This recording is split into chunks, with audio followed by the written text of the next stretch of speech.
വർഗീസ് എന്നോടൊപ്പം ചേരുന്നത് പെരുമ്പാവൂരിൽ നിന്നാണ്. ശ്രീ വർഗീസേ, വലിയ കുരുക്കിലാണ് CPM എന്ന് പറയുന്നത് ശ്രീ വർഗീസ് സമ്മതിക്കൂ? അല്ല, കുരുക്കിലാണോ എന്ന് പറഞ്ഞു കഴിഞ്ഞാൽ എന്തിനും പരിഹാരമുണ്ടല്ലോ, പരിഹാരമുണ്ട്.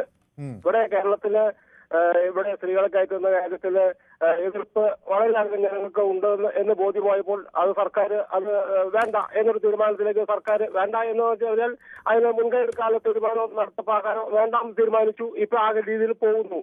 അപ്പൊ ഞാൻ ചോദിക്കുന്നത്, ഈ തെരഞ്ഞെടുപ്പിൽ തൊട്ട് മുന്നേ ഈ കോടതി ഇങ്ങനെ ഒരു കേസ് വീണ്ടും പരിഗണനയ്ക്ക് വരുന്നത് CPM-നെ ഏതെങ്കിലും തരത്തിൽ ബാധിക്കുമെന്ന്? അല്ല, അതിന് മാർച്ച് 14 വരെ സമയമുണ്ട്. മാർച്ച് 14 മുമ്പ് കൊടുത്താൽ പറഞ്ഞു. അപ്പൊ അത് ഇവര് ആലോചിച്ചിട്ട് ഇവര് ഉചിതമായ തീരുമാനം എടുക്കും. ഞാൻ പറയട്ടെ, ഈ സ്ത്രീകളെ കയറ്റുന്ന കാര്യത്തില് ഇവിടെ കോൺഗ്രസിന്റെ നേതാക്കളും BJP-യുടെ നേതാക്കളും പണ്ട് അനുകൂലിച്ചിട്ടില്ലേ? ഉണ്ട്. അവരുടെ പേരുകൾ നമ്മൾ പറഞ്ഞു മടുക്കേണ്ട ആവശ്യമില്ല. ചെന്നിത്തല ഉൾപ്പെടെ, അല്ലെങ്കിൽ സുരേന്ദ്രൻ BJP-യുടെ സുവർണാവസരം എന്ന് പറഞ്ഞ മറ്റേ ശ്രീധരൻപിള്ള അറിയാൻ പാടില്ലേ?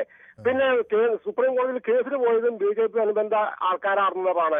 അപ്പൊ ഇവിടെ NSS ഇങ്ങനെ ജനങ്ങളെ സംഘടിപ്പിച്ച്, പ്രത്യേകിച്ച് സ്ത്രീകളെ സംഘടിപ്പിച്ച് ഇങ്ങനെ ഒരു വലിയ സമരമുഖത്ത് വന്നപ്പോ അതിന്റെ കൂട്ടത്തിൽ ഒരു തെരഞ്ഞെടുപ്പിൽ വോട്ടാക്കാൻ പറ്റുന്ന UDF-കാർ കരുതി, BJP-കാർ കരുതി. അപ്പൊ ഇത് തെരഞ്ഞെടുപ്പിൽ ഇത് ഒരു ചർച്ചാ വിഷയമാകുമോ ശ്രീ?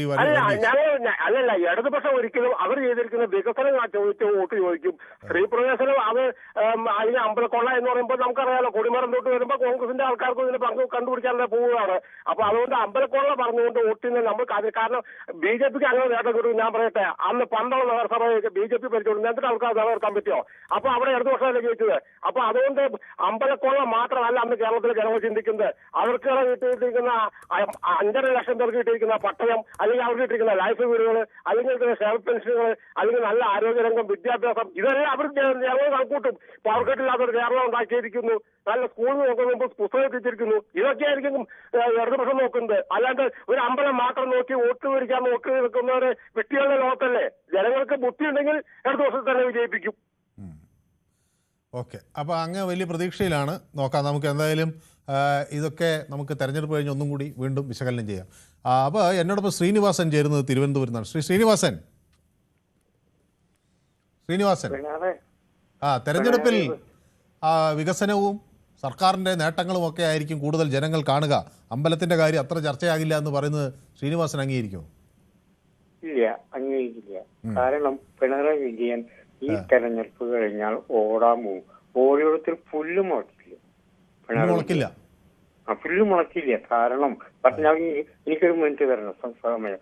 കാരണം കോർപ്പറേഷൻ പഞ്ചായത്ത് തെരഞ്ഞെടുപ്പോട് കൂടി ആളിപ്പോ ഓടിയെടുത്ത് പുല്ല് മുളച്ചിട്ടില്ല.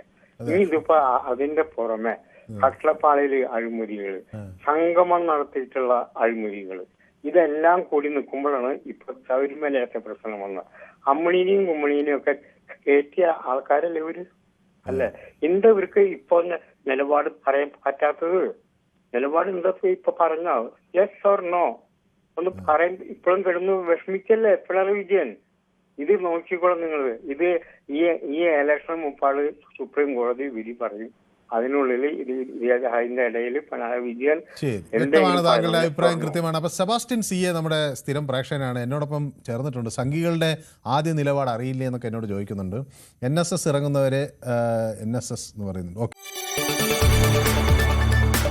കൂടുതൽ വാർത്തകൾക്ക് News 18 Keralam YouTube channel subscribe ചെയ്യുക.